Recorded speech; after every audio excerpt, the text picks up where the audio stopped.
I'm gonna do my best. Oh, no light. What is this? What is this unprofessional? Ugh. There we go. Ah, that's the wrong version of light. Hello? Can I have... There we go. Oh, we're much warmer now. It is 3 minutes past 10. You can tell my voice is still kind of recovering. We're gonna get there. It's gonna be a slightly more, dare I say, sultry stream today. It really depends on how you guys feel about this. I think it's pretty cool. It sounds pretty okay to me, so let me know. But welcome. Did you miss me? I must say, I did think about you occasionally. I'm going to turn off the big light so that I can expose myself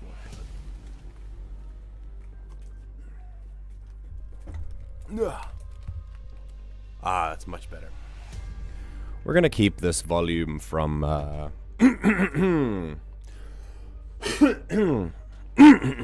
Jesus. Sultry always makes me think poultry. If you pronounce them incorrectly, sultry, poultry. It's an kind of thing. Anyway, welcome, one and all. The volume will not increase past this. I will not be shouting today. Last week, I had a Star Wars session during the beginning of my sickness, which is the reason for my voice. And the hours passed where I had no voice at all after the session. So I'm gonna keep things kind of on the down low for right now. I'm on a lot of meds, so that's kind of helping. I'm not necessarily feeling super sick. It's just very congested over here. I went to the doctor, and the doctor told me that there's no buildup of mucus like at the front of your nose, which is fine, but it's between your nose and your mouth, between there, that like there's just this huge wads are collecting, which is nice and graphic. So yeah, I'm on meds to try and clear that out. But it's lovely to see you all. Welcome, one and all, to the Everything GM broadcast. I have, well, foreshadowing. Sultry is perfect for what's coming. Are we reading smut today? You need to forewarn us, please. There needs to be a content warning if I'm going to read smut. Especially with a voice like this. I mean, I don't know if anyone's going to be able to handle it. I'm just saying, like, who hurt you? Thomas, how much time do you have? It's lovely to see all of you guys. I have missed you greatly. Hope the same is true for me. But if not, that's okay. Before we get into our usual programming, which is reading, we have 2 stories to read today. I'm going to be doing that a lot. Just clearing my throat. My apologies in advance. I'd love to know how you're doing. Give me your mental health out of 10, your physical health out of 10. Let me know how your day's been going. The week, I'd love to tell you about my week, because it's been a whole week of traveling and also like more sickness and stuff. It's been great. The sickness part is not good, but the traveling part was phenomenal. If you guys aren't part of the Discord, if you haven't been checking the Discord, I went to Jeju Island on a trip last week. It was absolutely phenomenal. I'm a pretty good traveler. Like, I know what to do to get through things, and Jeju really puts you to the test, because the buses, you have to calculate the bus times really, really well, because they're not frequent. Some buses only come like once an hour or whatever, so you really have to have your wits about you. So it was quite fun, quite a challenge. We did lots of things. Over the days that Hirwan and I went together, the Wednesday was our 1000th day of being in a relationship, so that was quite cool. For a 1000th day present, we went horse riding, which was a lot of fun. We really both enjoyed it a lot. It was Hirwan's first time on a horse. It was my maybe 5th. I don't know. I haven't ridden a horse that often, but but I do know what it's like. It was lovely. It was really, really nice. Oh man, we saw beaches, we went to a botanical garden, and then Hirwan had to come back early for some work that she was doing, which meant that I had a whole day like to myself to do some solo traveling, and I literally just wandered around the coast. It was phenomenal. I saw such amazing stuff, and I went to the Museum of Sex and Health, which is a thing that they do on Jeju. They try and educate you on like the topic of sex and like how it relates to us as a culture, as a species, etc. It was very cool, very interesting. Yeah, I did that. I went to a maze park. I got into it's a mini maze. It's not really a maze park. It's more like just a maze. But I got in for free because there was no one there. So I just kind of wandered around the maze before I got scared and had to leave because I was alone. And if I died there, no one would hear me. So yeah, that was fun. I saw a couple of mountains. I saw a cliff. I didn't see a waterfall. I wanted to though. I went to a chocolate museum. I did a lot of stuff, man. Oh, and the most interesting thing I did was going to what is called the Jeju Peace Center. And if you don't know what makes Jeju Island like internationally special, it is an island of world peace. It's dedicated. It's like designated an international like peace, like city of peace or place of peace. There are a couple of cities around the world that are designated like that, but Jeju was the first to be recognized by its own local government as like a place of peace. And that doesn't mean that everyone's a pacifist, but it means that everyone fights for peace historically on Jeju as well. And one of their most famous dates in Jeju is the 3rd of April. In 1948, the people of Jeju, in 1948, post-World War II, there was an American-backed provisionary government in the south, and then a Russia-China-backed provisionary government in the north, mostly Russia. But the Koreas were not divided yet officially. They just kind of came in. And the south of Korea was pretty much a vassal state. And Korea had the makings of a provisional government that did not divide the two. And then, fun history fact, America got rid of that real quick and forced an election in the south to happen to kind of split the south and the north. It's lovely. Shouldn't be a surprise to any of you if you've been around here long enough listening to us have discussions. But yeah, and in protest to that, some people on Jeju Island, thousands of them, rose up, and it's called the April 3rd Uprising, which is when they fought against the split of North and South Korea. They protested for almost a year, and unfortunately in 1949, the first dictator that was... He would then become a dictator, but the first person installed by the America-backed South Korea violently put down those protesters, and they failed, unfortunately, because obviously now we have the we have that division.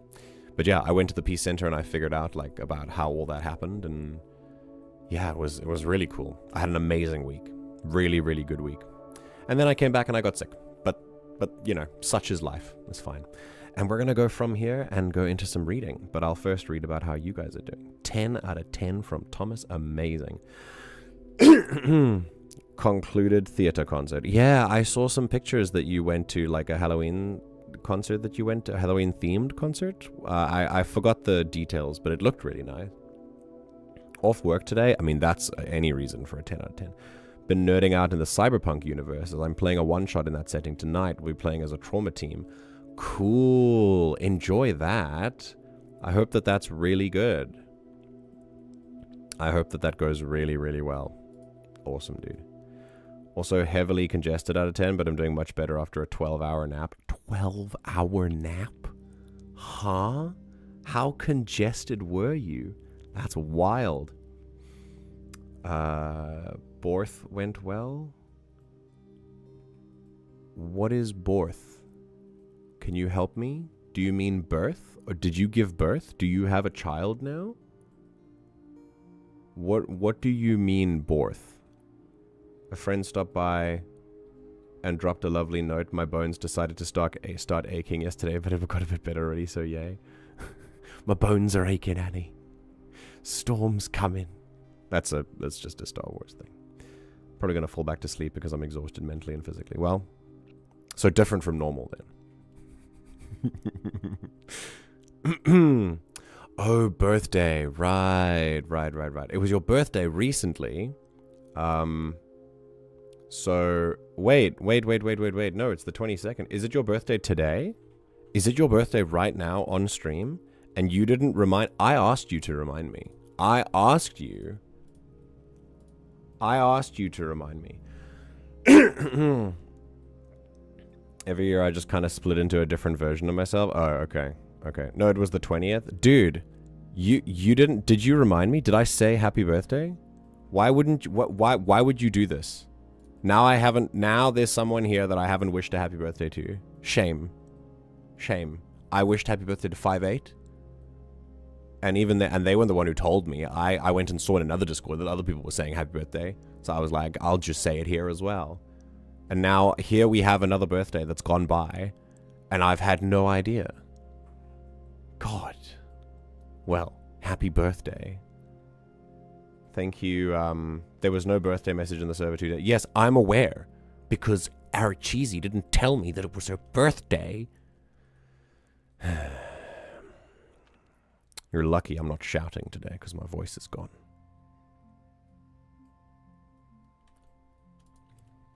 I'm tagging you immediately. Can't believe this.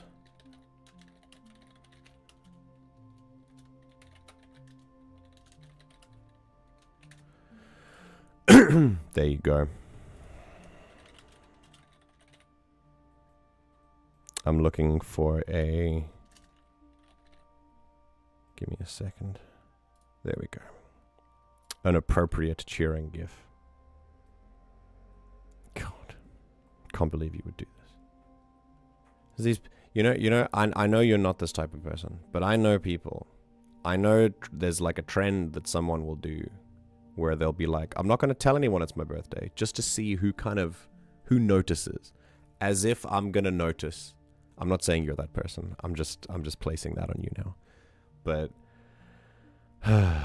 yes, happy birthday.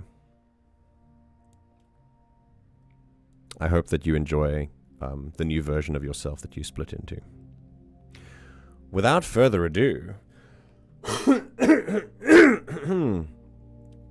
it hangs, the phlegm just kind of hangs right at the back and it can't it doesn't come out. It's so irritating.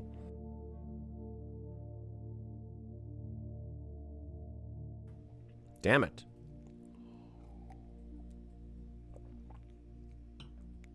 All right. Oh, that was much better. Okay, water. Water's good. Water is good. All right. So, shall we read something today? If people don't tell me it's their birthday, it's not their birthday. Precisely. Thank you. You're not going to be like, "Oh, let me just test all my friendships." I recall talking about the birthday, but I didn't realize it was your cake. Oh, yeah. Oh, shit. That's why you made a cake. You got, what a... I just thought it was a cake. You didn't say that it was... You didn't say that it was for your birthday. You were just like, I just made a random cake. And I'm like, okay, cool.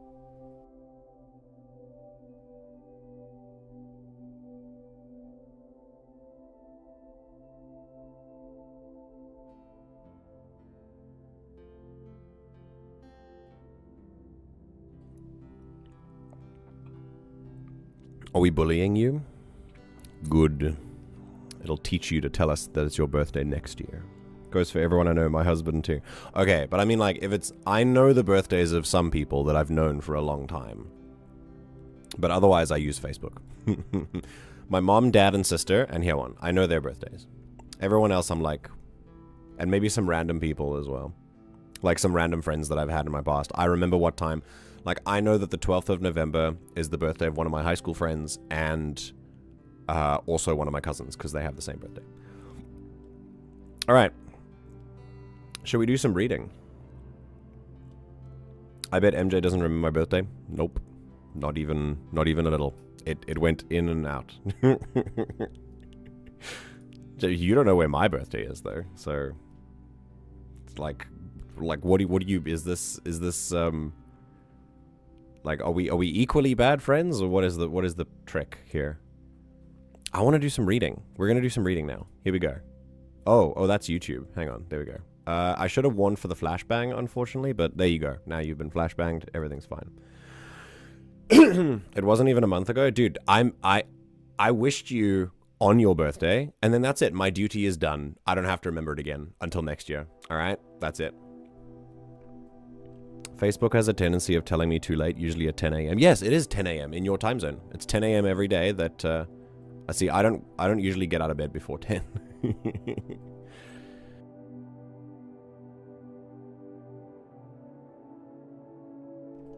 Okay. Everybody. We start today's reading. What kind of vibe are we looking for in terms of music, Alpherg? What kind of music is thingy here? Maybe a cave. This looks. Yeah, this could be pretty good. It's cold and dark. Need to find shelter. Yeah, not too bad. Okay. So, context for this. Behold a prologue, about 3 pages. Then you can skip to Holt's response to Loki asking why his father's death is twisting him so bad the reason changed. Oh, you changed the plot. Okay, sick. So we've had a difference in a little bit of narrative difference here, so I'm gonna enjoy reading this. I'm excited. I mean, I'll just read the whole thing. We'll just read the whole thing. So, that's fine. The way that I usually do it is I'll read a little bit, and then I'll stop and talk about it, and then I'll read again. So, we're gonna start here. Snowy Forest, midnight. Okay, sick. Yeah, this music seems fine. June 20th. Oh, good job. I think you must have, you definitely looked it up somewhere. Like, you had it written down or something. Like, that's not off the dome. I know you too well. Shall we begin? If you'd like to know the title of the story, so would I. I would love to. I'd really appreciate a title that wasn't some weird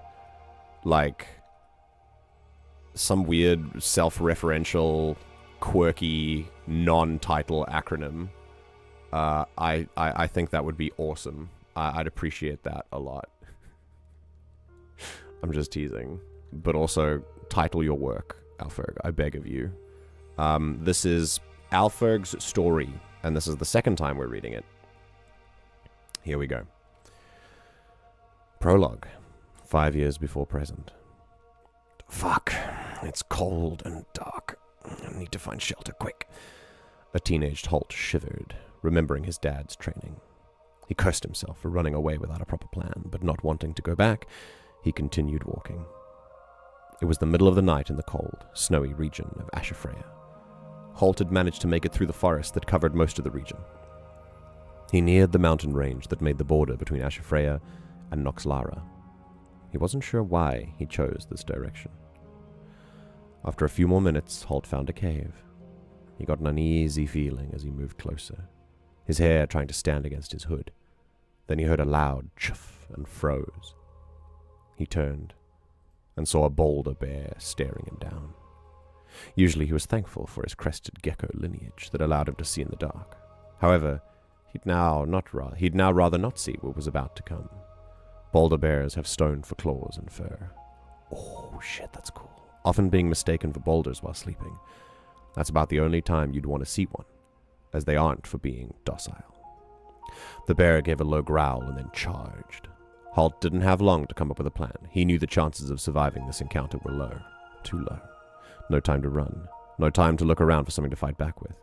Any plan would have to do. Holt got a crazy idea as the bear reached him, raising a paw to swipe at him. Holt opened his arms as if he were about to hug the bear. In a way, he did. He quickly moved his body in such a way that the pad of the paw slammed into chest. He wrapped his arm around it, holding tightly as he brought along with the paw. Seeing its target wrapped around its paw, the bear slammed Holt into the ground, causing him to grunt with pain. Holt cursed himself. He wasn't sure this would have even worked, so he had to quickly decide his next move. His dad's voice shouted inside his head, telling him to use the fangs he had for teeth. He didn't have time to think of anything better. Holt was slammed into the ground again, giving another grunt. His shoulder made a sound he didn't like, but the adrenaline dulled the pain. He opened his mouth, baring the fangs that are his teeth, and sinking them into the bear's paw. He then felt a weird feeling around his mouth, almost like something flowing from his teeth into the bear. It slammed him again, but this time it was softer. He sank his teeth further into the paw. His mouth grew cold. He felt the bear move as if to slam him again, but it didn't even lift him off the ground this time. Then it collapsed on its side, giving a mighty exhale. Okay. I'm going to stop here. So this is obviously not for proofreading. I mean, unless you want it to be for proofreading. But I think... just off the top of my head, like, for example, there are a couple of things that are just random in here, but and I'm only giving you proofreading feedback because this is a work in progress. Like, for example, the second part that we're reading is a finished work. Like, Pumpkin's stuff is completely finished, so that's why I don't do proofreading for that. But because you're still currently working on this, that's why my mind is thinking for that, just in case you were wondering why I do yours but not hers. Like things like this and doesn't work here. Also, when you say into chest, I'm wondering whose chest. I'm pretty sure it's Holt's chest. That might need clarification. And then there was a comma that would have had... Yeah, he cursed himself running away with a proper plan. Comma, but not wanting to go back, he continued walking. Just tiny stuff like that. Okay, cool. So, the first thing that really got me going was reading here. Listening to how you've changed your sentence length. So this is regular, this is slightly longer, short, slightly longer, short. Super cool. I really like this. It's a very natural way of reading it. And yeah, this is really cool. I also really appreciated the short but necessary description about the boulder bear, and then it's got teeth and claws for rocks, and that's awesome. I like that a lot. You didn't you didn't go too far into the description that I got lost in the action. It's an action scene, which is really cool. So describing something new in the middle of an action scene, you've got to keep it quite short and sweet. So it's really cool that you did that. The third thing is something I want to clarify about the world. I thought that Holt was a bird person, but now you are telling me that he has gecko skin, but also he has teeth that are not birdish at all. And where's it, his feather hair has gone? I wonder, have you changed the character?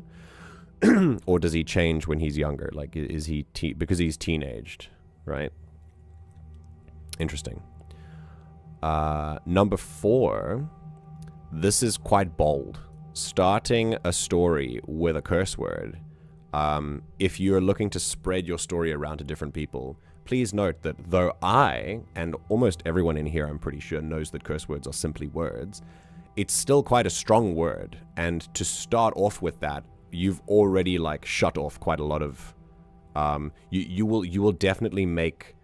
that'll definitely grab people's attention. If that's the first word you use, I'm sure there are a lot of people that are going to read it and go, oh my goodness, So that's... I don't know if that's intentional. It seems like it's intentional.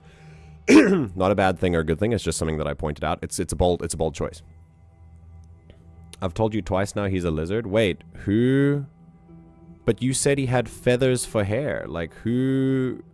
You said he had bird feathers as a hair. He was a bird person. I literally we've had this conversation before. So is he a lizard with feathers? Is he a feathered lizard? Is he like the Varactyl from Star Wars? That's pretty cool. Am I thinking of the wrong character, maybe? Yeah, he could be dinosaur-like. Yeah, exactly. Anyway, yeah, I like this. Also, just a quick note. This gives us the impression of, when you say dad's training, remember, we are not in Holt's mind. I mean, we are, but from a third person. We are an omniscient narrator right now. So when we say dad, that's the omniscient narrator saying dad, which sets the tone for the story. It makes it feel more casual, and it makes it feel more YA novel. It feels more like it's for young adults. Because you say dad instead of father. I know it's such a tiny thing, but it does create that tone. Particularly because we are a third-person narrator. If it was first-person narrator, I shivered, remembering my dad's training. Then we know the character's younger, or just calls their father dad. But because it's a third-person narrator, this is God talking. God calling things dad, and using that kind of casual shorthand language definitely sets the tone for the book, which is pretty cool. Okay, So reptiles have feathers? Yes, but the last time we had a conversation, like, I mentioned bird stuff and you didn't correct me. So I've been going under the impression that he's a bird. We talked about feathers quite a lot. But it's okay. Alright, here we go. We're going to keep going. Holt released the bear from both bite and hug. Fuck, you taste awful. He felt a thin layer of ice around his mouth break and fall away as he spoke. Must be the side effect of my spark. What even happened? He looked at the bear as he sat up. Much like his arm, which hung loosely by his side, the bear didn't move. He couldn't even tell if it was breathing. Is it dead? He grunted in pain as he moved closer, quietly cursing. He poked the bear. Yeah, it is. Shit. Oh, fuck. Oh, shit. I killed a bear. He was excited, but his injuries made it a little hard to celebrate. Not only did he gain his spark, but he killed a bear by himself. That's a feat that even many adults couldn't handle. Then he heard a small grunt come from the cave. Oh, baby bear. Oh, baby bear. I know there's a baby bear. This is how this works. Now he's going to have to take care of a baby bear. Holt peered over the bear to see another small bear. I love this was said so matter-of-factly. It's really funny. His eyes fell down to the dead bear in front of him. Oh. He looked in the direction the bear had come from, now seeing the carcass of a large deer with wooden antlers. Oh. His eyes moved on their own back to the bear cub, which was staring back at him with a scared look in its eyes. Oh, shit. All the pieces of information snapped together in Holt's mind. The mother bear was dragging a tree elk. A tree elk? That's pretty cool. Back to its cave as food for its cub. He was unlucky enough to arrive at the same time where she thought he was a threat to her cub and attacked. Now she's dead. Now she can't take care of her cub. Holt felt responsible. I mean, he is. This is his fault. So he trudged over to the trelk. He grabbed an antler and tested the weight to see if he could pull it. When he felt the pain from his shoulder injury set in, he knew the adrenaline was finally wearing off. He'd figured he'd use the last of it dragging the trelk over, so he quickly got to work to finish dragging it over to the cave. When he got it closer, the cub ran further back in. He was able to get it just inside the mouth of the cave by the time the adrenaline wore off. I'm sorry. This is the best I can do for you right now. I hope it's enough, Holt said into the cave, hoping his voice carried far enough for the cub to hear, even if it couldn't understand him.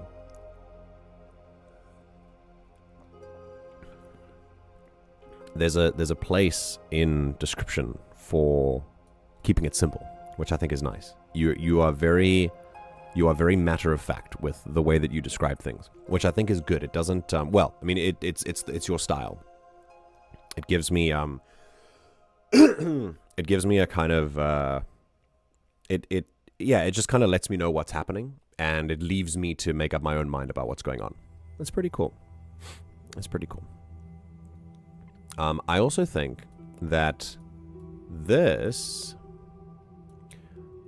paragraph where it describes exactly what's going on. Remember, if you are giving this work to an attentive reader, they don't actually need this paragraph. Like, they will know what it means. If you peer over the bear to see another small bear, his eyes fell down to the dead bear in front of him. Oh, you could literally stop here, and an attentive reader would know exactly what had happened.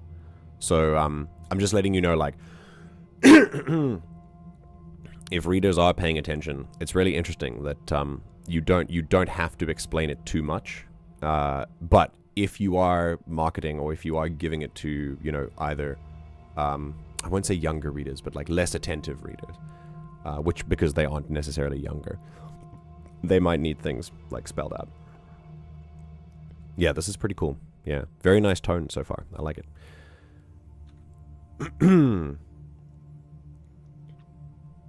Okay, give me a second. I love this prologue so much because I managed to actually set up the big things of this world. Animals are different. I give the very basics of the magic system. Yeah. Very cool. Very cool. The paragraph is more for the character than it is the reader. Yeah. I figured that.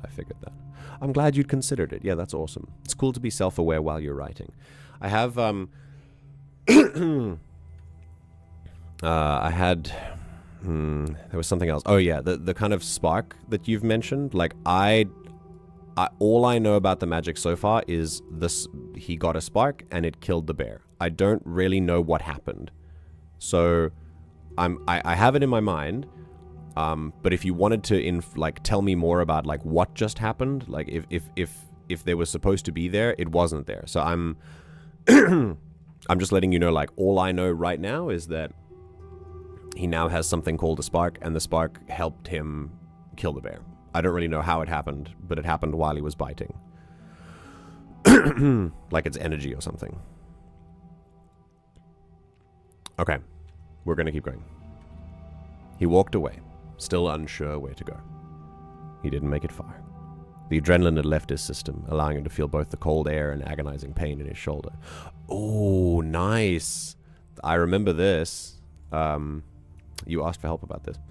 He gave a quiet curse as he fell forward, somehow causing even more pain in his shoulder as he hit the ground. He thought his dad may be right. Maybe he wasn't strong enough to handle this world. He thought this would be his end. Then Holt felt something grab his good shoulder and lift him. His face, no longer being buried in the snow, allowed him to slowly look over at whoever was helping him. A person dressed in an unfamiliar, coal-colored set of robes, hyphenated, with a white mask with shifting black shapes across it, was staring back at him. Something about the outfit was familiar to him. Good, you're still awake. Got a name, kid? The figure spoke with a gruff, masculine voice, which I can't do because I don't have a voice. Holt barely had the energy to say his name, with anything above a weak whisper, almost using just his breath to speak. Good name. How old are you? 15, Holt responded. He was tired. He didn't want to be answering questions. He wanted to rest. He wanted to be snuggled into a warm blanket next to a warm fire, drinking a warm cup of hot chocolate. He was seriously questioning his priorities when packing to run away now. You're shitting me, the figure said while carrying Holt away. You're way too young to be out hunting bears, kid. I got a camp set up not too far from here. Think you can stay with me until then? I can patch you up there. Holt softly nodded. I need you to respond, Holt. I have to make sure you stay awake, in case you got a concussion or something. Yeah, I can make it. Holt didn't think about that. It was possible, either by getting slammed into the ground by that bear or that fall afterwards. What's your name? He asked, just to help keep the conversation going. You can call me Tyr, the man responded while shifting Holt's weight to be a bit more comfortable. Oh, he becomes his trainer next, doesn't he? It was only a few more minutes for Tyr to get them to his camp. Okay, so yeah, nice, cool introduction to the other one. I feel the difference in dialogue. I can tell there's been some development here, which is really cool. I can feel that the characters are different. I can kind of hear them speak in my head, which is really nice.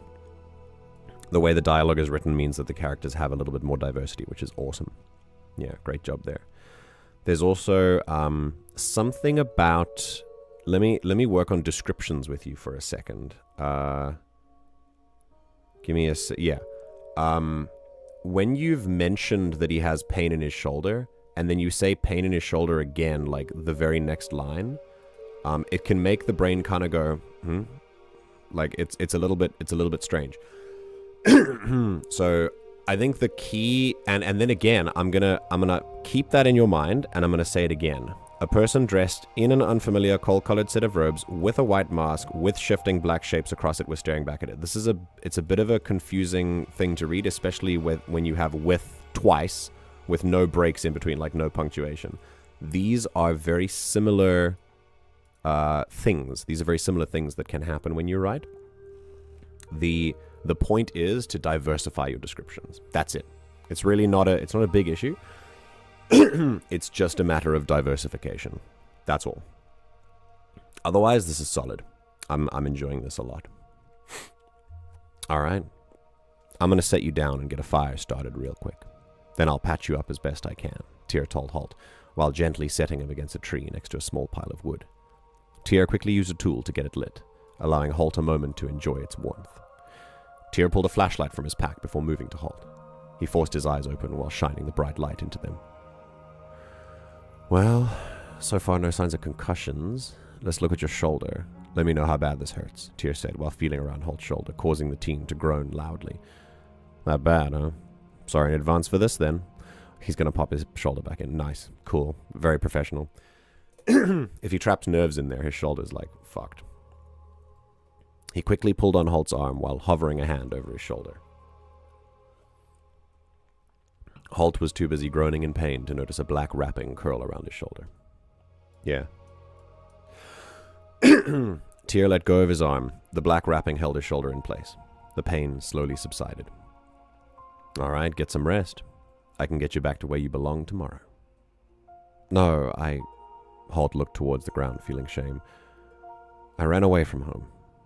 I'm not going back. He didn't want to go home. He didn't want to see his father again. It'll be a long time before he'd be willing to look him in the eye again. Guess I'll have to take you back to my home then. It's just up the mountains. For now, you get some rest. I'll have some food for you in the morning. Tyr responded, wanting to question Holt further, but deciding it would be better to allow him to rest and take time to heal a bit. Very cool. Awesome prologue. I really enjoy this. Yeah, super cool so far. Give me a second. It feels like you've developed the character's voice. Yeah. Dragging as well. Yeah. I missed a paragraph break. Oh, really? Where? I can't remember that. You can tell I swapped reasons for Holt running away in the middle of writing this.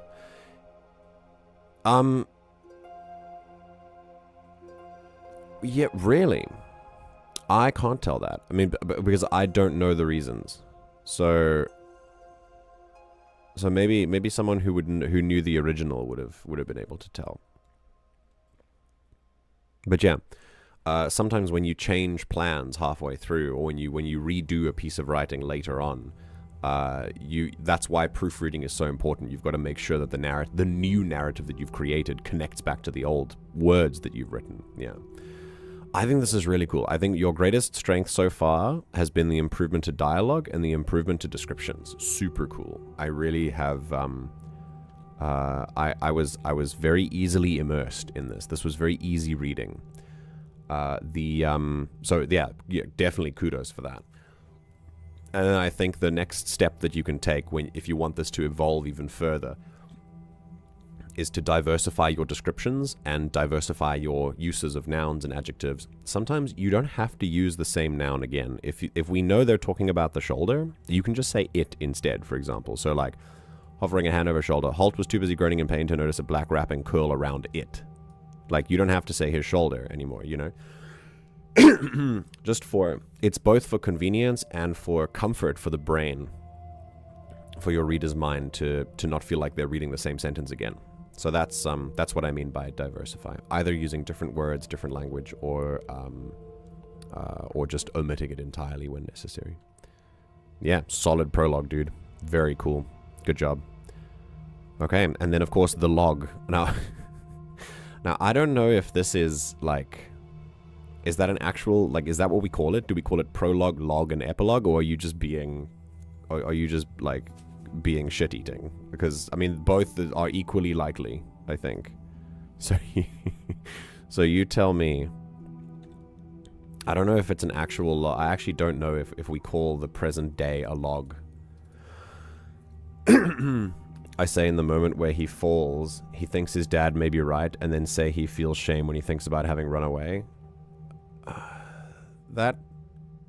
To me, that feels like, I mean, he doesn't have to think everything about his dad is bad. He can still feel shame and still wonder if his dad might be right. Like, that didn't cause dissonance for me as a reader. So it might just be in your head as the writer who like knows everything. Oh, it's just you being in Diogenes. Okay, cool. All right, well, here we go. The log, 5 years after past. Thank you. Very cool. With a creak, Loki opened the door of Holt's dorm. They carried a tray of food in one hand as they crossed the room without a sound. Oh, we did this, but I'll keep reading just in case. Their coal-colored robe blended into the darkness that still existed due to the blackout curtains Holt put up. Nice. Tyr wears the same robe, which I think is pretty cool. Like, reading one after the other, I think knowing that Loki wears the same robe as Tyr means that they're part of the same order. Well, that's what it would mean in my mind. So that's a pretty cool little detail. I like that a lot. His window faced the morning sun. Loki silently set the tray down on the bedside table. They turned the lamp on, illuminating their white mask with shifting swirls of black. Same as Tyr. Also lit is the still lump of red blankets that they knew to be their best friend of 5 years. Stick to your tents, stick to your tents. This is past tense. You missed breakfast again. Silence, as expected. Drills are in half an hour. Master Tyr is going to be upset if you're late again. Silence again. Yeah. I should have known that. Holt, your hot chocolate's going to get cold if you don't get out of bed. A broody voice spoke back finally. Fine, fine. Holt slid the blanket off himself as he sat up, revealing his pale, toned body, as he liked to sleep shirtless. Holt ran his hand through his feathery crimson hair as he looked at the tray. I like this. This is really cool. Yeah, great change here. There sat a plate of hotcakes, topped with whipped cream and a cup of hot chocolate. Also on the tray was a letter addressed for Holt from his mom. He gave a small smile. Interesting. Changed that as well. Yeah, okay. Very cool.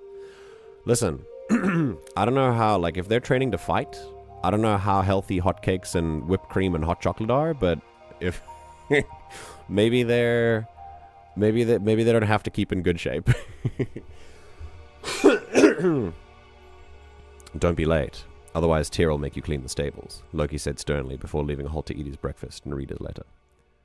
Holt began with the letter. He opened it and grabbed his drink, just to set it back down before taking a sip. Then set the letter down in its place on the tray. Next, he got up from the bed and got dressed. First, changing from pajama pants into his regular pair of black jeans.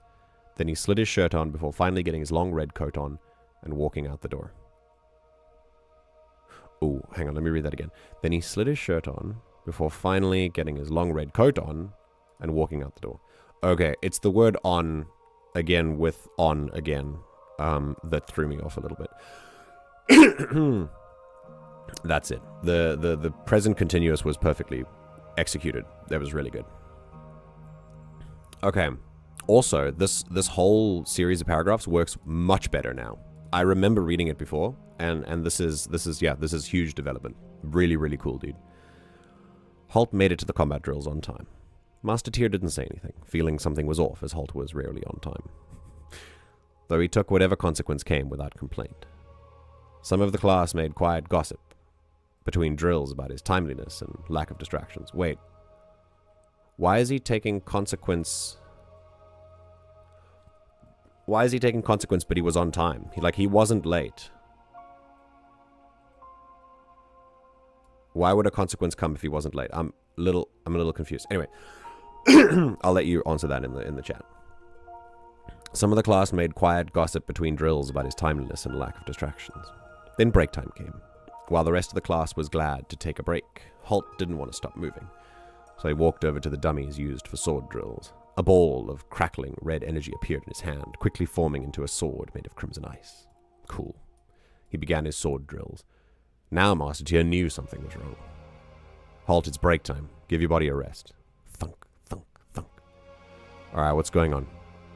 I'm fine, just got something on my mind. Need to work it out. Holt replied while continuing his drill. Something about the drill made his emotions rise up more. Master Tyr didn't like this. I think it may be a good idea to step away for a bit. Maybe the air temperature around them dropped quickly. Thunk, I'm fine, Holt shouted as he swung the sword harder than he meant, freezing the air around him. When he saw his release of magic, he realized that Master Tyr may be right. He sighed. Okay, I'll step away for a while. I apologize for my outburst. He turned to Master Tyr as his sword, still in the dummy, disappeared back into nothingness, and gave a small bow. Then he turned, pulling up his hood, and walking away. Yeah, this was cool. Still very similar to the rest of the to the first part we read. So there was nothing really wrong here. But interestingly, I'm seeing he realized Master Tyr may be right. When he did something, he realized that insert person here may be right. You've said the exact... No, it's an interesting thing. It's a good thing. I'm not pulling you up. It's a cool thing. Because it makes me think of the last time you used almost this exact sentence when he realized his dad may be right up in the prologue. Which is called a parallel. And parallels are great. They make you think of things, especially attentive readers. I think that's really cool. I don't know if you did it on purpose, but if you did, this is kudos. Very cool. All right, let me see. It's just in my head because I know that his dad wouldn't have made him feel like that. Oh, okay. Fair enough. Stories today. Oh, hi, May. Welcome, welcome. You'll have a lot of the same thing to say because I've made sure to just leave it aside from a couple small things so I can focus on going forward with the story. Okay. Or it means both robes are from the same brand, like Gucci. Yeah, they both wear Gucci, for sure. Each story has a simple meaning in life. Yeah, that's true. We tell stories so that we can teach each other things. We can share experiences. Humans tell stories. That's kind of our thing. We love stories. How'd you fight without something to fight for? Is that a reference? I think I was reading up there, and I may have missed it. It's just breakfast. I think he took consequence when he's usually late. Oh, I should probably make that one sentence for clarification then. Okay. He's rarely on time, but takes whatever consequence comes without complaint. Oh, okay, cool. Yeah. I get that you got that. Okay. What story has a meaning over mental and friendship? Like, do you mean a meaning about like mental health and friendship?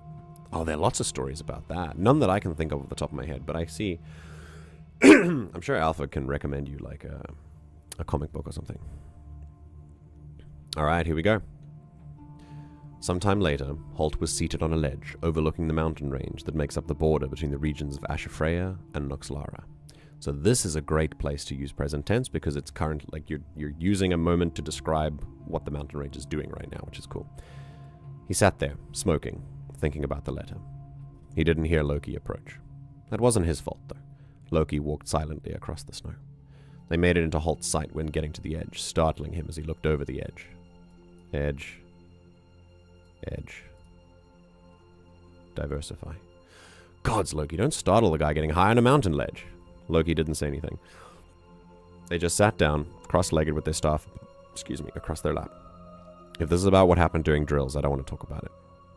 Can't a monk just meditate on a mountain ledge while their friend gets high next to them? Loki retorted. Holt shrugged and rolled his eyes. The two sat in silence as he continued smoking. Holt appreciated the silent company. He never felt judged by Loki. Once finished, Holt put the last little bit into a jar that he kept in his jacket. With a sigh, he fell onto his back, the snow crunching under his torso. Sorry. When I think torso, I think front. Letting the cold envelop him, he finally spoke in a numb voice.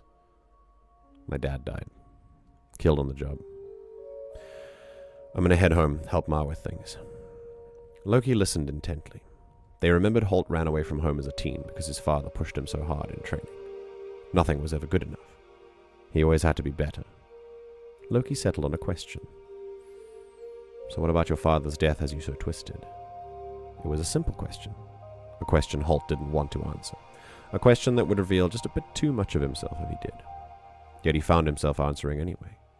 He couldn't deny Loki the information. Not now. Because I lied. I didn't run away because he pushed me too hard in training. I was pushing him too hard. Oh. He may have been a respected officer, but it wasn't for his strength. Many people made fun of him for being so weak. Even as a young teen, I could beat him in a fight. So I ran away, because he wasn't a good enough teacher for me. And now I can't tell him I'm sorry. I can't tell him how much I love him. I can't tell my father how much he means to me. Holt's eyes were wet and getting wetter. He used his sleeves to wipe away the tears. In silence that Holt still wasn't sure how they could achieve, Loki moved and laid next to him, breaking the repeated sniffling with a question. Would you like some company on your trip home? Holt could only nod as Loki wrapped their arms around Holt, comforting him with a warm hug. Now, let's get you some hot chocolate. It's about dinner time. You know what that means. Holt smiled. Chef Andromir was making potato soup today. More hot chocolate? How much hot chocolate does this dude drink? Damn. Okay. Mob Psycho 100 is a good one. Okay, yeah. Bay's getting recommendations. Hell yeah. Okay. Yeah, cool reason. I think this is very interesting.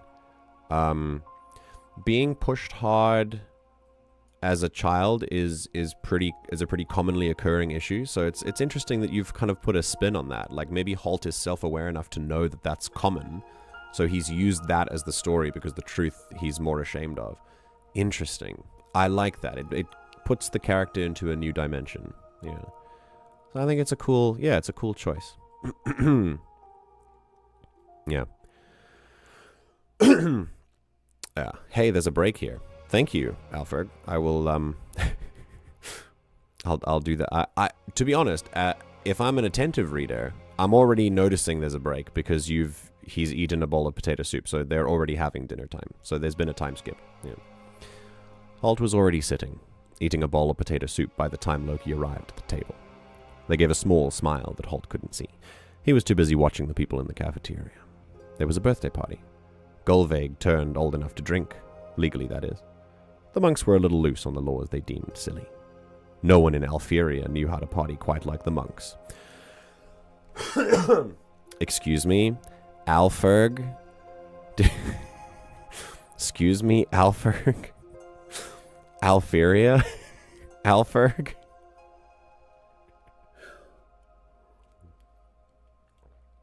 That's very funny.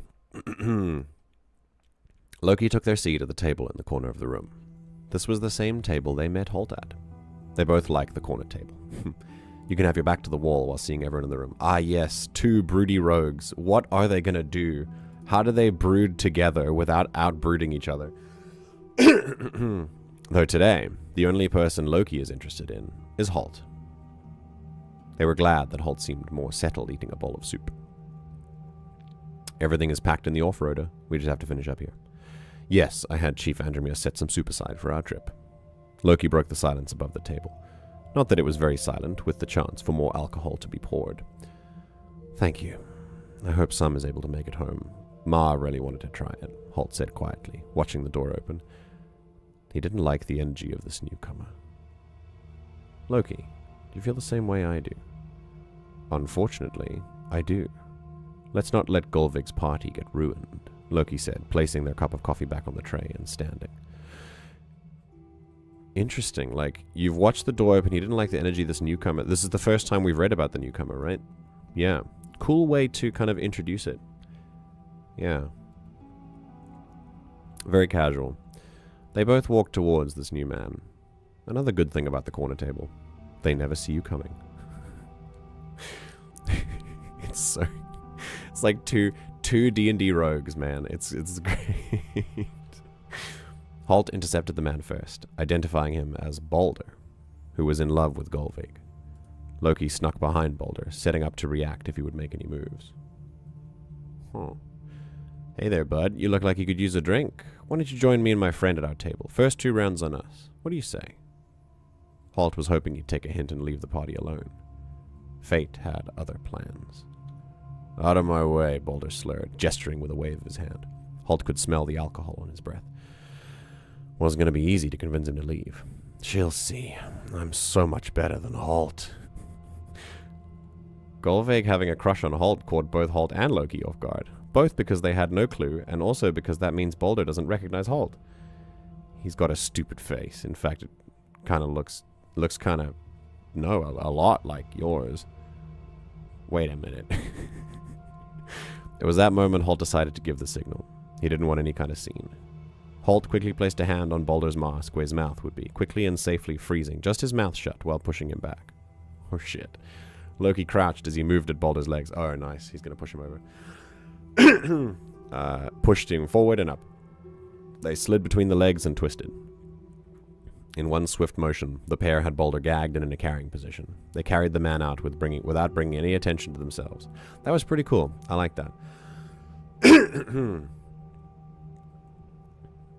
Can't have you crashing that party, man. Holt told the now thrashing form of Balder. I'll put you down if you promise not to go back in that mess hall. Got it? Otherwise you're going in chains. Wait, you're going back to the mess hall in chains? Balder nodded. Good. Loki smiled and placed Balder down. They liked Holt's protective side. It's the tension. There's so much tension here. Holt made the ice around Boulder's mouth disappear, allowing him to speak. What the hell were you doing there? He scowled, pulling himself onto a bench. You protecting her because you're already together? So, okay, so this reads, I don't know if you intend this to, but this reads like a YA. This is such classic young adult, like teen romance type of, yeah. I know Holt's not a teen, he's like 20 here. but it gives me that vibe. Gods, man, you're drunk. Go to your bed, sleep. And for Shauna's sake, find literally anyone else. She's too stuck up for you anyway, alright? Boulder nodded, feeling some shame. Thank you. In fact, I'll message Chef right now and let her know to send you a wake-up call breakfast. Holt finished with a tuffling of Boulder's hair, pulling out his phone as he turned and walked away. Let's get going, Loki. Okay, another break. Yeah, sick. This is pretty good.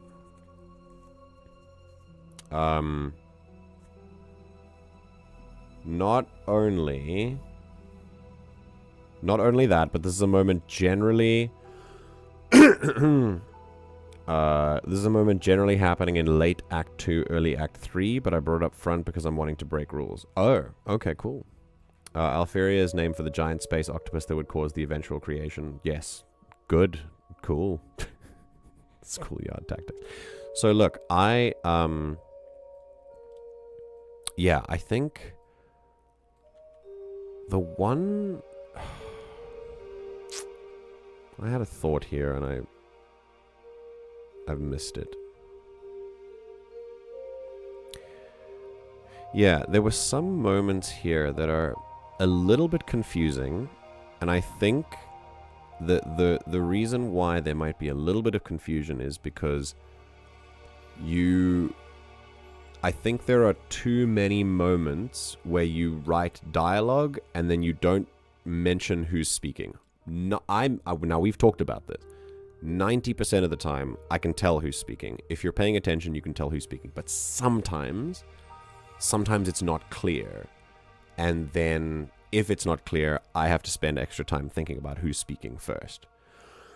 So I think it might be a good idea, when you're writing dialogue, to read the whole paragraph once it's done and go, can you tell who's speaking here? And then work on that through there. YA novels are what I've mostly read, so it's definitely influenced how I write. I can tell. 100%. This has definitely got the hallmarks of YA. Not a bad thing.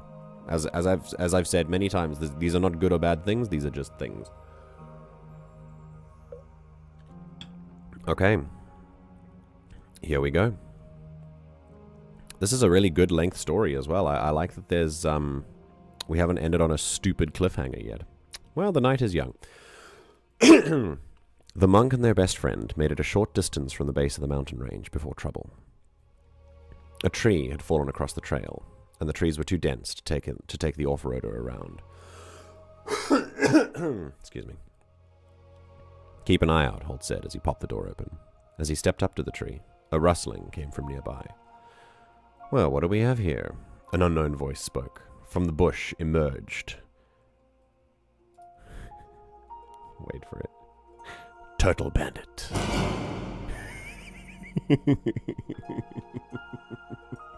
So we talked about this in Discord a while ago. Like, if you don't know the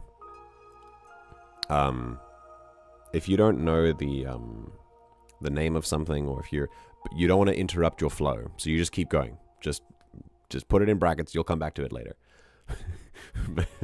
You've used it perfectly. I just think it's really funny the way that it's worded. A second chimed... Are you ready? Okay. A second chimed in from the opposite side of the trail. Looks like a monk and their errand boy. Bandit 2 reveals himself from the ground at the side of the trail.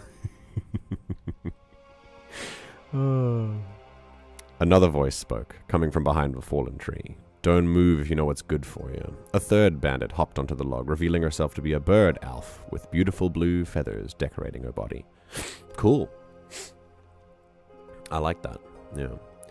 So this is your classic D&D level 1 encounter. It's bandits on the road, maybe level 2, done a little bit of prep work. This is turning out to be a pretty classic D&D adventure. Wait a second, Holt cut in, looking towards Loki. Why does everyone assume I'm your errand boy? Why do they ever think I'm your boyfriend? Do you want to be? Loki retorted before any of the bandits could speak. It's so on the nose.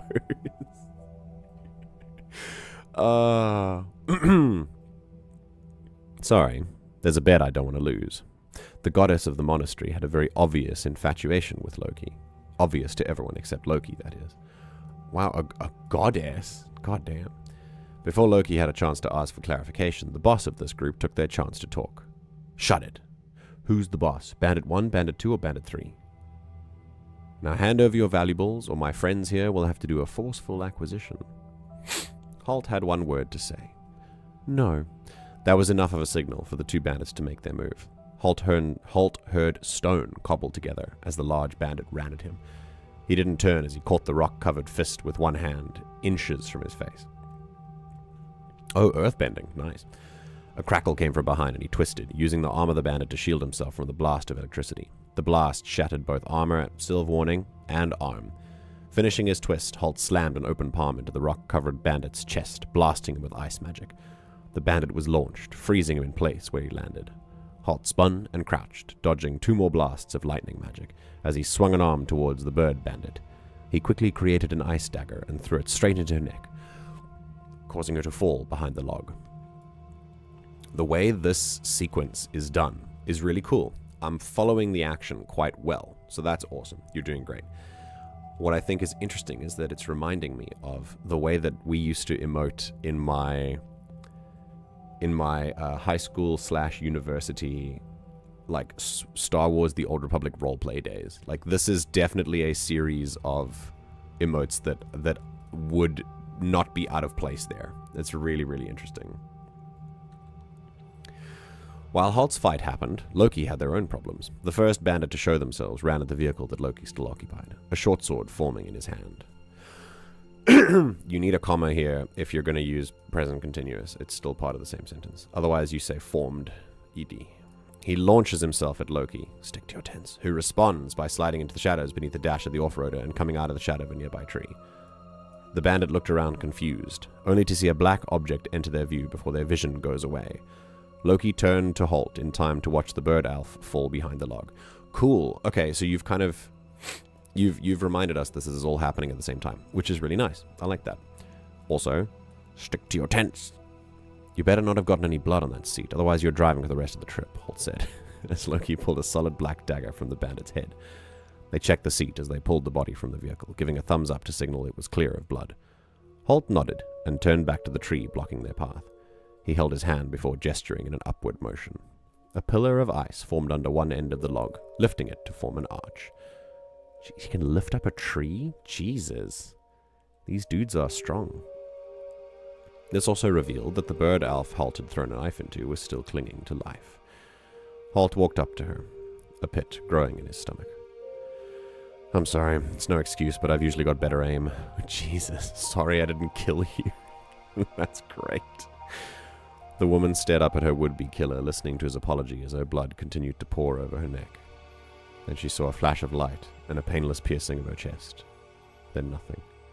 Not the light of the sun just beginning to peek over the horizon, not the warm blood as it stopped to drain, not the cold snow she laid in. Her spirit had now passed on. I'm sorry, Holt repeated as the sword he created began to disappear. I mean, he did definitely just murder in cold blood. Like, she was unarmed and definitely defenseless. That's pretty crazy, Holt. Jesus. Holt quietly dragged her body to where Loki brought the other two. They spoke with sadness in their voice. Unfortunately, we're unable to give you a proper burial, but at least I can give you last rites. Holt walked away and sat in the off-roader as Loki began giving the 3 bandits the last rites of those the monks killed. Holt pulled from his coat a red mask with the same kind of black shifting swirls that Loki's mask had. Stick to your tents. He stared at it intensely. Yeah, tense, burying the sadness he felt in not cleanly killing the bandit somewhere in the shifting swirls of the mask. Holt was broken out of his near trance-like state by a shout from Loki. Good hyphen, but you need another one there. Put that thing away right now. Holt gave an empty look to Loki and then slid the mask back into his coat. Slide over, take a nap. I'll drive for a while. Wait, why is he... Oh, is it... Oh, it's the red mask? Interesting. Okay. The red mask is the angry mask, maybe. The dark side mask. Holt wanted to protest, but knew not to argue with Loki right now. So he did what he was told to. He slid over and drifted off to sleep. Holt was awoken by the feeling of the off-roader stopping. It shocked him that it was already dusk. Oh, you're awake. I found a spot to camp for the night. Want me to heat up some of that soup? Holt nodded. All right, I'll get the fire started. You get the tent set up. Holt nodded again, his brain still waking up. Holt shook his head and got out of the vehicle to stretch. Pronouns. Use them. It was a cold night as the two got camp set up and began eating. An owl was the only thing besides the fire to make noise. Loki could easily see it with his infrared vision, due to being a pit viper elf. It gave one last hoot before flying off in silence. There you go. Okay. I really... The improvements that I've found are definitely improvements. They're awesome. Let me catch up on chat. It's like one camera swoop, and that's very cool. That's exactly how I was thinking it. Yeah, that battle sequence that you did was really cool. I really... I think out of the new reading that we've done, I really... I think my favorite was that combat scene.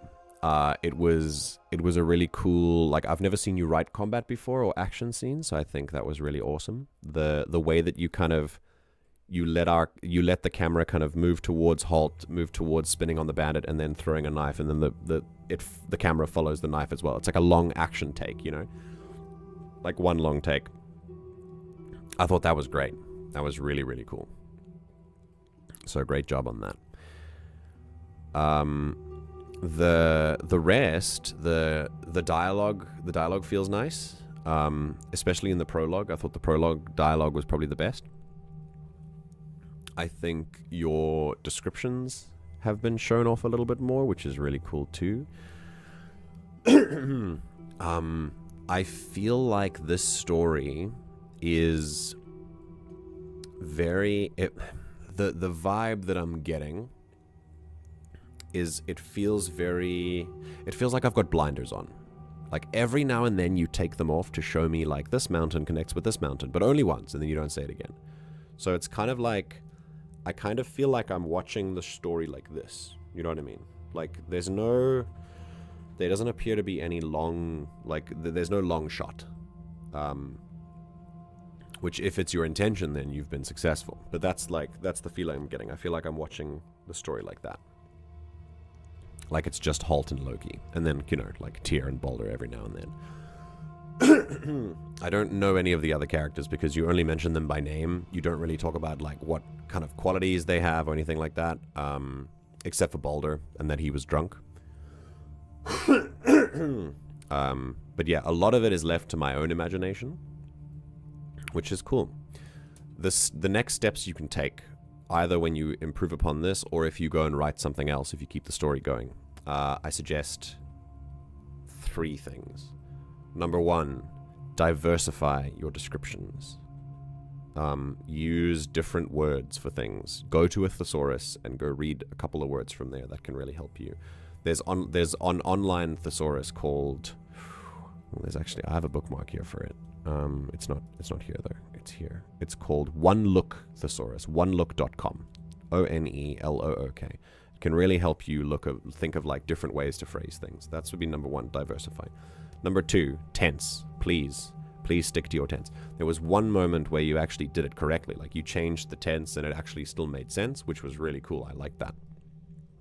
But there's a lot of switching from present to past, and I'll tell you why. I don't know if you have experience with this. Tell me if you have MMORPG experience, because if you do, that's why you're making that mistake. That's why you're mixing tenses, because MMORPG stuff happens in the present tense, not in the past tense.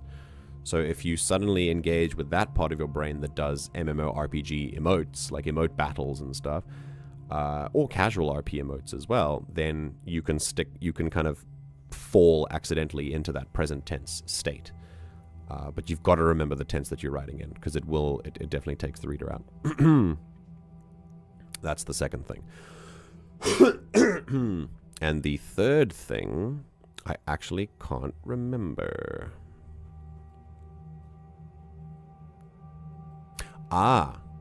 Yeah, this. Loki could easily see it with his infrared vision due to being a pit viper Alf. The third thing for me would be your descriptions are good. I'm getting a good basic idea of what's going on. The next thing, the sort of next step in the skill tree is make it a little less trust your audience. You don't have like let me how do I frame this? The description can be a little less direct. Like you can make it sort of, you don't have to describe things exactly as they are in the most basic language as you evolve the way that you describe things. So I'm just saying for now that works really well. But when you develop that, you know, your descriptions and things, the way that you say this, it's like let's say, for example, you actually do it quite well earlier. Like the way that Holt uses magic and the way that the other guys use magic, that's cool. Like you didn't stick on it too much. You were like, let me give you an example of what I mean. Needs to develop in that. If you, for example, in that combat thing, let's go up here. If you said Holt heard stone cobbled together, so instead of this,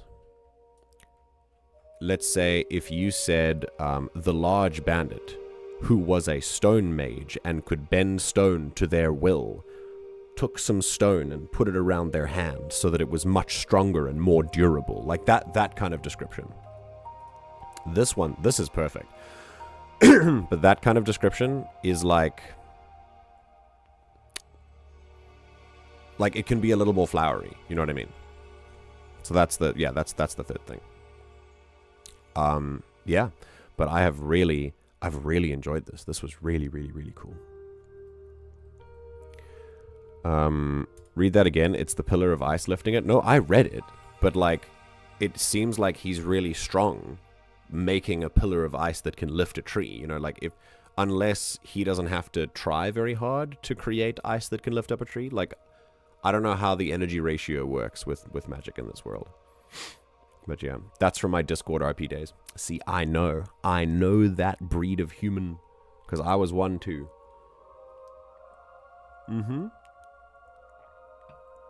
There you go. It's that Discord RP vibe. And that's it. It's something I'm working on. It'll get better as I get more into it. Yes, it will. Yeah, naturally, these things get better. Write more and you learn more. That's it. We're all learning. Like when I like recommend that you do stuff, it's not because I think that I'm an authority on it. This is just feedback that I have based on how I would write something. But it doesn't have to be something that you take to heart, you know. That bit about Loki was written before I had a good way of describing the animal lineages that elves have. Ah, okay, cool. Cool, yeah. See, I can tell. When I read the thing, I could tell that, like, there's like a blockage there, you know what I mean? Yeah, it's a very subtle thing.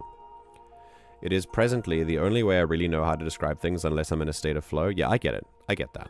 Yeah, I totally get that. So, like I said, it's not a bad thing. I think it's a process, right? And you are well on your way, like, along that process, as are we all. So yeah, I think you've done a really, really excellent job with this. This was awesome.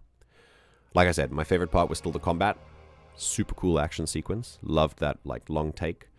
And I'm really interested in learning how they do magic. Like, is it elemental magic? Like, they talked about a spark. Like, is there a spark inside you that you sort of enhance and use again and again? Like, do you get better at it? Do you get tired at all? Like, how does it work, you know? Super cool. Yeah. Are you done? Everyone's done with her animation. Yeah. Huh? Yes, she did her daily animation goal. Very proud of you.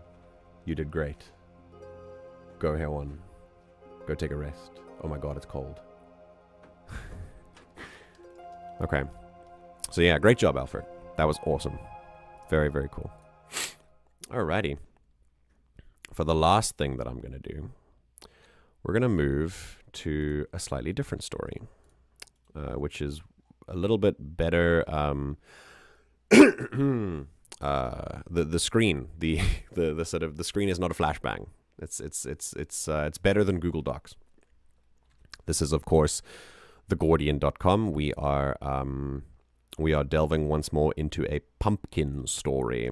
Now, this one, I'm not really sure what kind of vibe we're going into. So, yeah, let's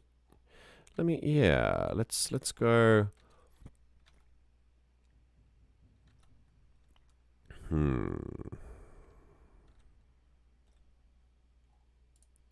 Let's go with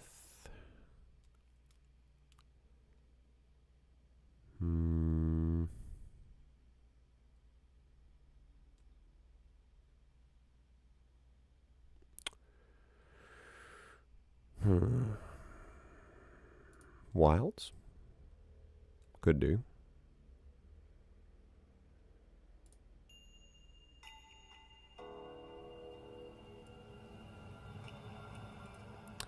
It's a little creepy. Maybe Springvale. Oh yeah, that'll be nice. Right. So, moving on to part 2 of the reading stream. I'm going to read this as quickly as I can because... Oh, this one's actually not too long.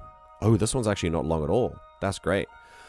I can feel my voice kind of wearing down. So I'm going to read this as smoothly as I can, and then we'll talk about it. We've obviously read some of Pumpkin's work before. She has since become a member of the community and has been an excellent addition to our little crew. And yeah, this is a piece that she's written quite a long time ago, I think. Let me give you the... let me see here. Arachizi has picked 4 Pumpkin. She hasn't read this yet, but she wanted the next story in the Anibrit world, so it's pretty dark. So I do recommend reading it ahead of the stream. Haha, look at me, not obeying instructions. I mean, I know that she asked me to read it ahead of stream, but I decided not to. I don't need to, it's fine.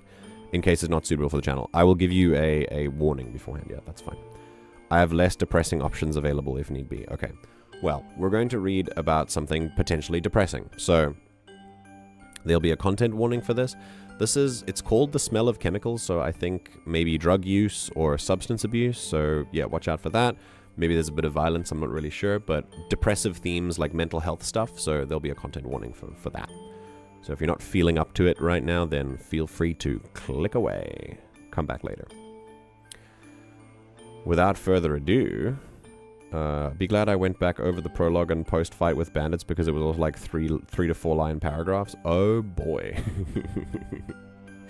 I'm really impressed with what you do, my man. It's really cool.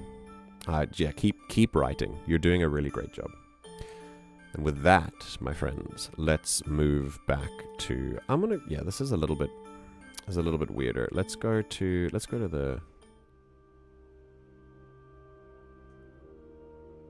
Yeah, let's go here. All right. This is The Smell of Chemicals.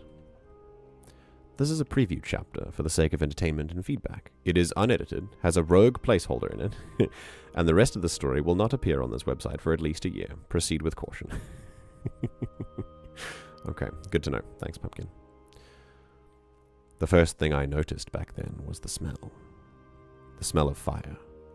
The smell of chemicals I've since learned to call phosphor, camphor, and menthol. The smells of chemistry. I barely notice them anymore nowadays. I work in the smells, I sleep in the smells. The only time the air smells any different is in the few instances I'm sent outside to fetch materials, or when a meager supper greets me after work is done. I start the day making matches and grinding soapstone into talc for face powders and creams. I boil tar to make carbolic acid and boil beetles to get that carmine red that women crave for their lips and earlobes. Earlobes? The door opens, and Mr. Chem comes in. I'm imagining like a Mr. Clean advert. Like, look, kids, it's Mr. Chem. It's just this dude looks like Walter White. Like, let's cook, Jesse.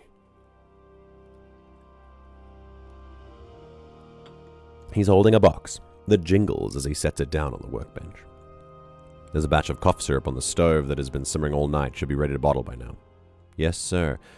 Be sure to boil the bottles before you pour the liquid in, else they'll go moldy. Yes, sir. When you're done, you can put them in the window. It's a slow day, so you're not going to upset the customers. Be sure not to look at anyone coming in. Understood, sir. Good. He leaves the laboratory again, after closing the door behind and rubbing the place of a large chunk of light. I head over to the range, pick the copper pot off the cast iron surface, and set it down on the stone floor. I boil the bottles, then I turn off the gas and put on the leather gloves so that I don't burn my hands as I work, picking the bottles from the boiling water one by one and ladling the syrup through a funnel into the bottles. It's sticky business. Spilling just a single drop means spending another half hour wiping down each bottle to get rid of the sticky glove prints. Oh boy. The temptation to take off the gloves is strong, but even through the tanned hide I can feel the heat seeping into my fingers. Mr. Chem wouldn't pay me if I couldn't work because I burned my fingers. Meaning I'd probably have to work regardless of the injury. And so I spend the extra time carefully cleaning the sticky bottles with a bit of lukewarm water to make the bottles presentable for the store. Oh, Alpherg, I'm catching. Remember when I talked about diversifying?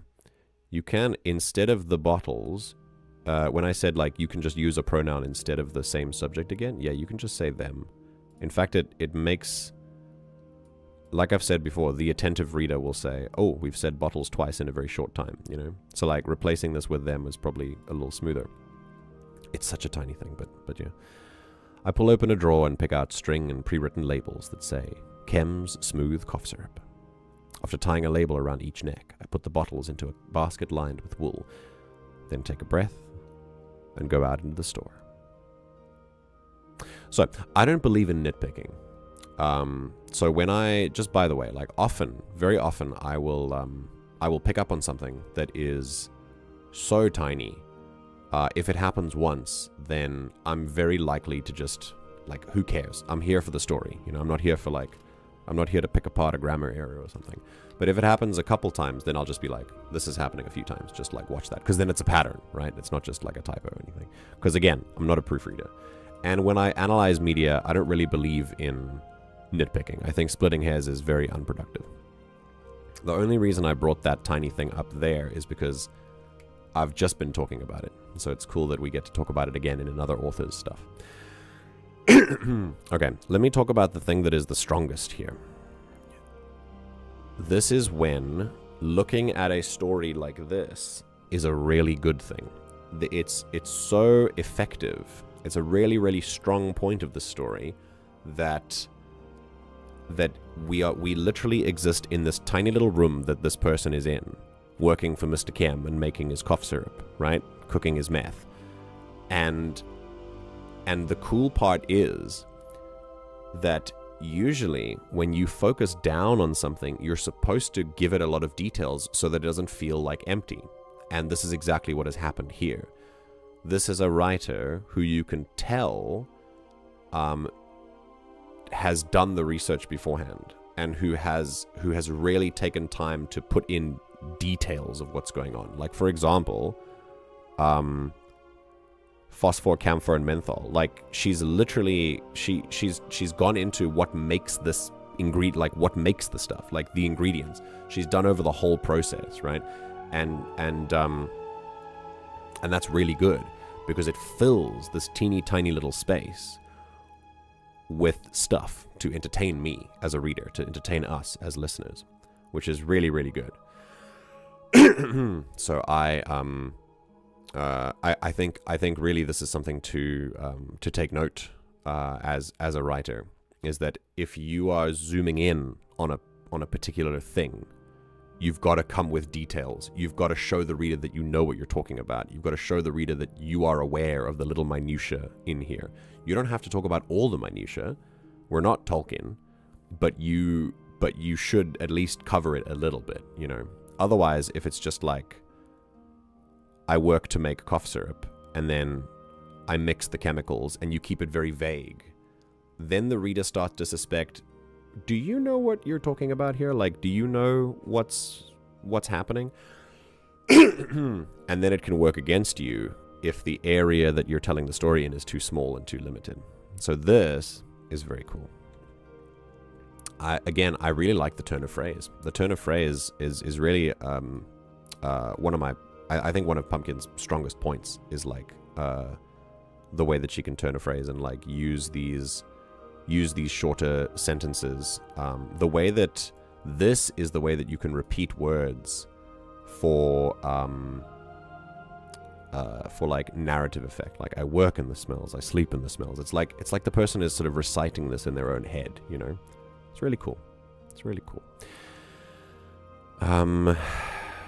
Yes, also, the last thing I'll say before I move on is this.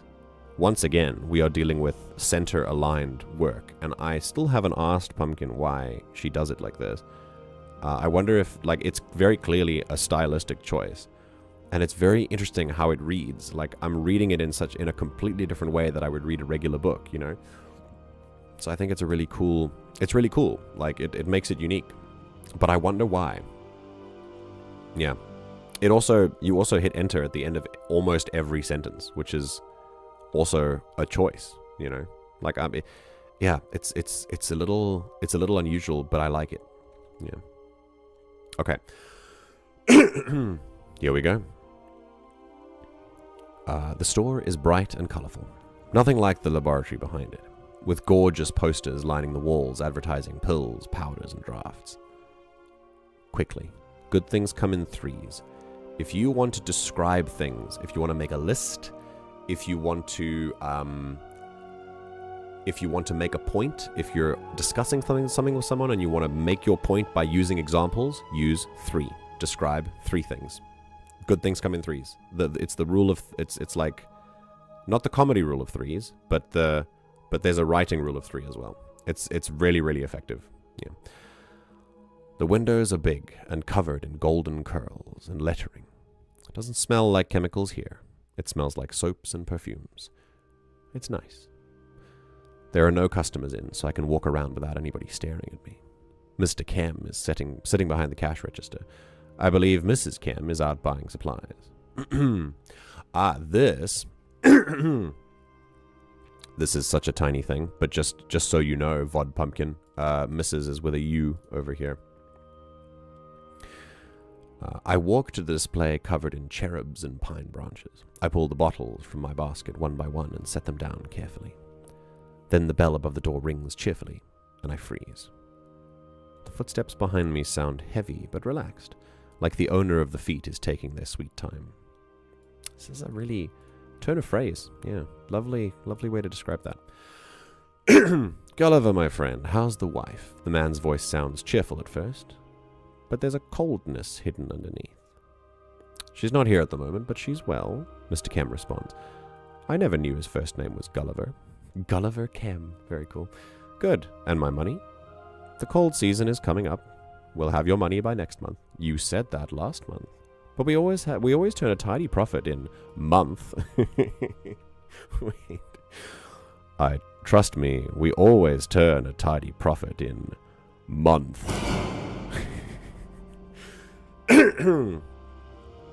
I don't know what this is about, but I know I don't want to be here right now. If I put all the bottles away, I can go back to the back and continue my work on the face powders. I accidentally push the bottles too close together. The sounds of glass against glass chimes out ever so slightly. Cool. Okay, so this is interesting because this is a lovely little device here where we are the first-person narrator. We are the inner monologue of the character. And this is kind of a fourth wall break. It's like a self-awareness thing where we're just kind of going through the motions, and the expectation for the reader is that you are continuing to follow along their thought. But sometimes characters get interrupted with their thoughts get interrupted by their actions. And if we are their thoughts, then that means that we will also be interrupted. So it's a very, yeah, that's a really effective storytelling device that you can use to really bring bring yourself into the present. It's lovely. Speaking of present, we are in present tense, which is pretty cool.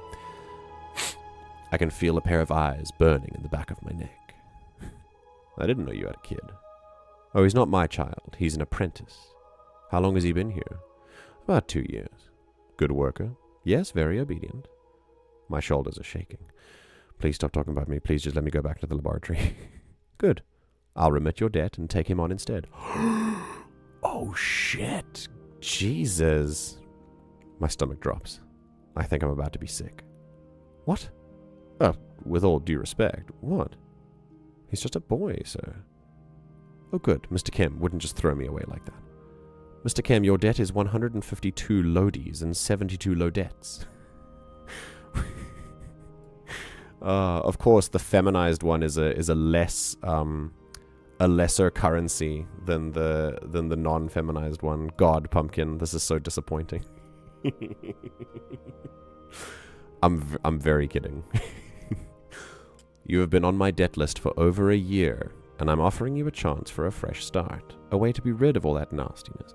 Call it a winter season miracle, if you will. Jesus. I'd have to talk to the missus first. Oh, you do know that it's Mrs. Okay, my apologies. I'm sure Vod Pumpkin was like, no, I know that spelt that way. It's just a typo. I'm sorry. I'm sorry. I misunderstood. And because she's not here, the bell chimes. Oh no, she's here. My eyes are still fixed to the bottles, but my heart is close to bursting. It's wet out. We should stock umbrellas. Oh! Mrs. Kemp drops her sentence. Hello, Steele. Oh, she drops her sentence. That's pretty cool. Such perfect timing. I'd like to take over your apprentice. What? Will, what are you doing in the store? I will explain, darling. Let's go to the back for a moment. Will, you stay here. I want to cry, but all that leaves my lips is, yes, sir, as I look at the basket of cough syrup and curse them for putting me in this situation. I try to sneak a look at the man called Steele, but the moment I try to see him looking at me, he's not even trying to hide it, just staring blatantly. I look away, leaving me with very little but the impression that this man is scary. Surely Mr. Kemp wouldn't let me go with this man. Please. The door opens. I look pleadingly at Mr. Kemp. He waves his arm in my direction, then looks away. No. No, wait, Mr. Kemp. The door closes in my face. A heavy hand falls onto my shoulder. Well then. I take it you overheard all that, so that saves me explaining. Let's go. Tears fall quietly from my eyes as I follow the man out. This is so cool. Okay. Me with H2O because it's set in England, yet is very America coded. H2O? Water? The nitpicky part specifically. Me with the police work that won't be happening in the future of my story. Sorry, that was contextual. My apologies. Okay. I'm going to talk again about indirect speech, because that's something that has been done quite a lot here. In fact, Pumpkin does this almost exclusively. There's a lot of... Actually, no. I look, he waves, he looks... Yeah, okay, so it's not exclusively. That's a bit of it's a bit of an exaggeration. But there's a lot of inactive action. Passive action that is going on. Now, passive action seems it seems like an oxymoron, but let me explain what it means. I open the door. The door opens. I turn off the light. The light turns off. One of them is active voice. I turn off the light. The other one is passive voice. The light turns off. Who turns off the light? I don't know. It doesn't matter. The light is just turning off magically, right? You'll often find that journalists who have a bias will use passive voice during some events and active voice during other events. We've talked about this on our political streams quite a lot. Passive voice can be used in a very weaponizing and victimizing kind of way, which is very bad. But in this case, it's very good.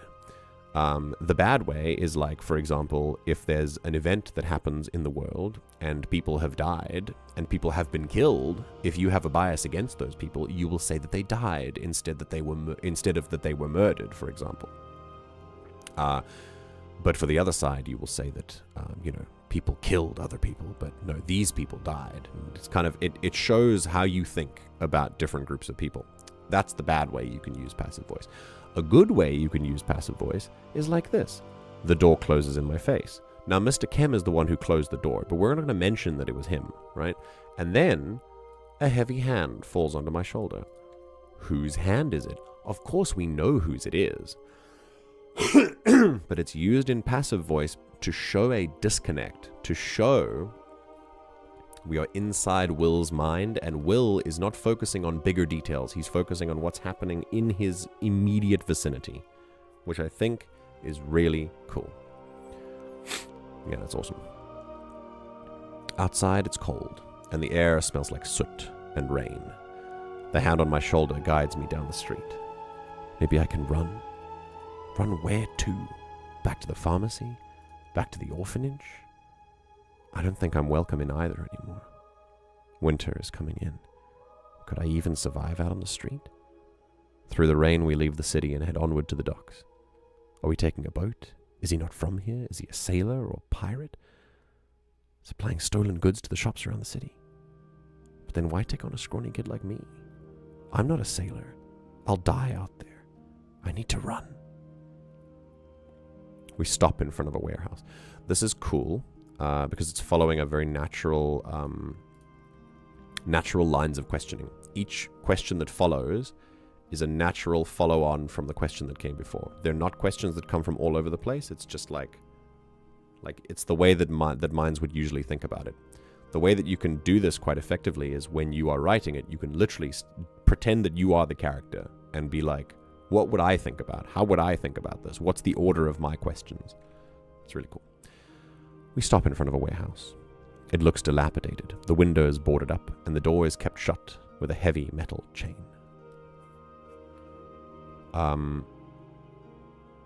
Yeah. It's a nitpick, don't worry. I'm Steel, the man says. I'm with your Ion. Oh. Ion? Interesting. I will address you as such from now on. Be sure to listen to it. Ion. The name rings familiar for some reason. Is that understood? Yes. Look at me when you speak to me. I do as I'm told. Yes. I tell him, as my palms grow sweaty and I remind myself to breathe. I look at his face, lined with late middle age and covered with a scraggly half-grey beard. I look at his eyes, dark and deep yet cold at the same time. Cool description. It's the first time we're getting introduced to the character because we've seen him before, but Will was not focused on his face. Pretty cool. It shows us that we are experiencing things as Will is experiencing things, which is a good device. Good. He nods briskly, then pushes me past the door to the side of the building. I'm confused. He didn't mention my eyes. My devil's eyes. He just looked at them like he didn't notice it at all. Cool. Cool. He finally lets go of my shoulder in front of a wooden wall that looks like it's ready to collapse. He then wipes his gloved hand over the peeling surface and pulls back a door that came out of nowhere. Get in. Stick to your tents. I step inside. This is cool. And then we drop that Will has devil's eyes. Again, we only learn about it as Will thinks about it. Because Will would never think about it before, because everyone else in the shop is used to his devil's eyes, which explains why Mrs. Kem was like, you shouldn't be in the shop. Why are you in the shop? You should be in the back. Because apparently people would be turned off by devil's eyes, I would imagine. It's really good. It's nice. There's a lot of threads here that you can see are connected really well. It's good. It smells damp and salty, like the sea is seeping through the walls. Then light floods the inky black, and I find myself in a laboratory of all things. Never tell anybody about this place. Oh, he's going to cook meth for the rival now. Okay. Steele tells me sternly. If you do, I'll have to kill you. Yes, sir. Look at me when you talk to me. He repeats. He takes off his coat and rolls up his sleeves. I recoil at the sight of snakes wrapped around his arms, captured in black ink. Cool that you mention that they are snakes first, and I'm like, wait, he has snakes? And then you say black ink, and I'm like, oh, it's a tattoo. That's exactly the intention that is meant here. that we are following along with the thought process of Will. So we see the snakes and then we're like, oh, it's a tattoo. That's really cool. I swallow and look him in the eye. You're an alchemist, aren't you? The man laughs. Clever kid. Now come on. I got some jobs for you. Ah, so you're an alchemist then.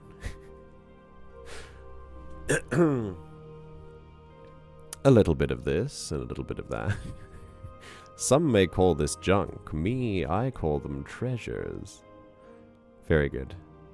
Very good. Lovely story. Lovely chapter. Good chapter 1. I don't need any other context, so I like that everything is explained nicely. I think again, I think the strongest point from this is the thread. There appears to be a thread running through the whole chapter that is aware of itself and keeps referencing itself again and again and again. There is a tie-in throughout this whole chapter that just nothing feels disjointed. Nothing feels like I wasn't taken out by anything, like my immersion wasn't broken by anything. It's just this constant thread, as I've said, that is self-referential as well. And I think that might be your strongest point, Pumpkin. When I've read your reading, like the effort that you put into the effort that you put into consistency is really nice. Like there's a lot of consistency in these finalized products, which I think is, yeah, it's awesome. Well, yeah, I say finalized, but then yeah, there's obviously like a we make a tidy profit in month. So you know what I mean when I say finalized. I mean like this is not a first draft, you know. But yeah, I think that's really, really awesome, is that you've got that thread.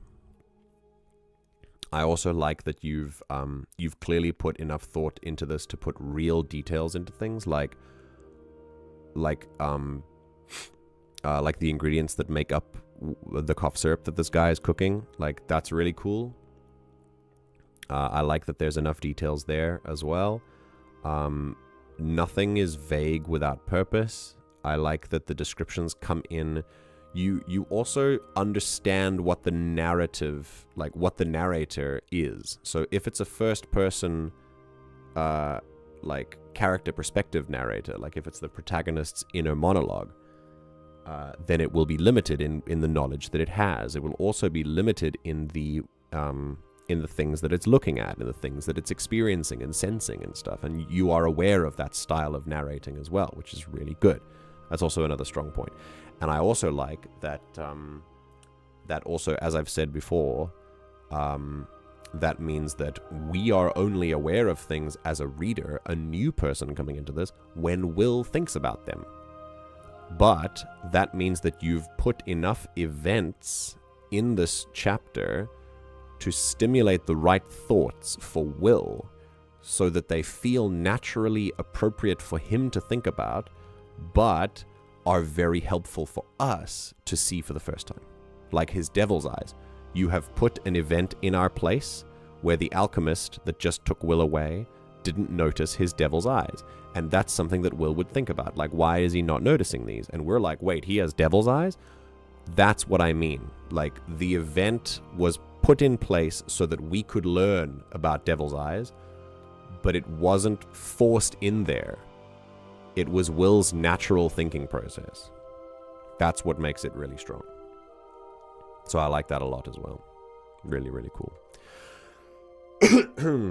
Yeah. Yeah, super cool.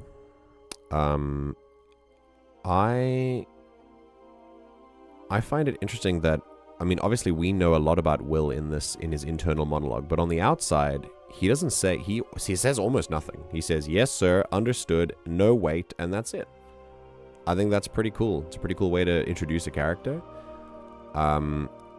If this were a movie or TV show, I think it would be very interesting to see the actor portray everything that's going on in Will's like inner monologue, you know? So that's really awesome. Yeah. Wow.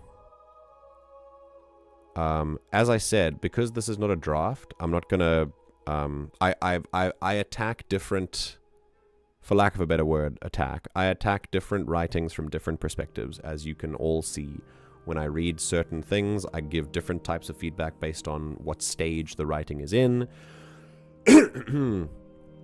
If it's in a more final stage, I give feedback about like the things that I am kind of immersed in and enjoying, and the things that kind of stand out to me and stuff. If I'm taken out by something, then I point that out. But nitpicking is not really for finalized projects. If something is still a work in progress, then I go down into the much more nitty gritty, and I talk about like I was earlier, like sticking to your tense and doing that kind of stuff. So I don't want anyone to think there's like an imbalance at all. It's really just I'm adjusting my analysis depending on the stage of the writing, the style of the writing, the type of the story we're reading, things like that. But we have to conclude, we have had two incredibly cool stories here for us. Wonderful work done by both writers. Thank you, Alpherg. Thank you, Pumpkin. Really, really good job. I've really enjoyed reading both of this so far. I think if there's one... Yeah, I think what's interesting is that I can usually kind of draw a parallel between the two things that we've read. But I can't this time. They've been so different. I think that's really cool. It speaks to the diversity of writers that we have in the community. So that's really awesome. I'm happy that we can have that. I do enjoy the deeper nitpicking for mine. It really helps. I do it for a reason. I do it because I know that your writing is still in that work in progress like status. You know, you're still kind of finding your feet. Whereas, you know, this is Pumpkin's website, where she posts like all of her writing that she's done for years and years and years, you know. So it's not yeah, I didn't want you to think it was anything else. I also appreciate the way you give feedback. Thank you. Well, you're very welcome. I'm glad that you're taking it as I intend you to take it as well. As always, I am not the authority on anything, so please feel free to discard anything I say. But if you find that what I've said is helpful for you, what I like to do when I speak, when I give feedback, when I give analysis, I like to think that I'm not talking about things that I think that I just know inherently. I am disseminating information. I am taking what I have learned in my life and I am passing it forward. That is the point of all of this. And upon that note, I'm going to leave as soon as I can so that I can go and get some sleep because my voice is a little bit tired. I'm very glad I decided to stream because I missed all of you and it was really nice to get back into things. But yeah, but I'm going to keep things short while my voice like continues to recover and things. So, once again, thank you, Alpherg. Thank you, Pumpkin. And thank you to anyone else who might be watching the VOD or listening in or anything like that. I really appreciate your presence here. If you've been watching on the VOD, if you've been here live, you've been lurking in chat. Thank you thoroughly. And thank you kindly for being here. Please make sure that you drink plenty of water, stay hydrated, be kinder to yourself than you're currently being. If you're a creative person, stay creative, and be patient with yourself during this writing process. Know that you are doing an awesome job just by picking up the pen and writing. And I will see you in the next stream on Thursday, where we analyze some music and do it all over again. Take care, everyone.